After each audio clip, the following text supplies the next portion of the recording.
امام ابن سنی کی کتاب عامل الیوم و لیلہ میں حسن درجے کی روایت ہے۔ رسول اللہ صلی اللہ علیہ وسلم نے فرمایا، اگر لوگ کسی ایسی مجلس میں بیٹھیں جس میں اللہ کا ذکر نہ کریں اور نہ ہی اپنے نبی صلی اللہ علیہ وسلم پر درود بھیجیں تو وہ مجلس قیامت کے دن ان کے لیے حسرت کا باعث ہوگی۔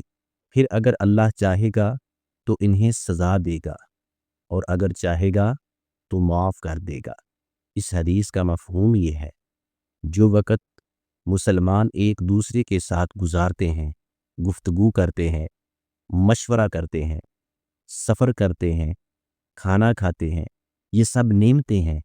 اللہ تعالیٰ چاہتا ہے کہ اس نعمت میں اللہ کا ذکر بھی ہو اور نبی صلی اللہ علیہ وسلم پر درود بھی پڑھا جائے تاکہ وہ مجلس بابرکت بن جائے۔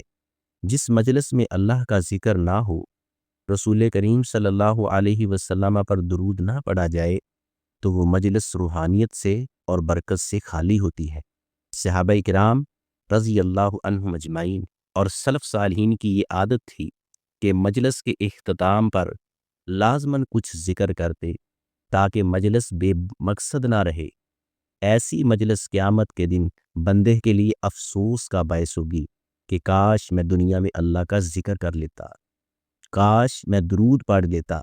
ایسے بندے کو اللہ چاہے تو سزا دے گا یا معاف کرے گا، یہ اللہ کی مرضی ہے۔ ہر مسلمان کو چاہیے کہ اپنی ہر مجلس میں اللہ کا ذکر کرے، سبحان اللہ، الحمدللہ، اللہ اکبر کہے۔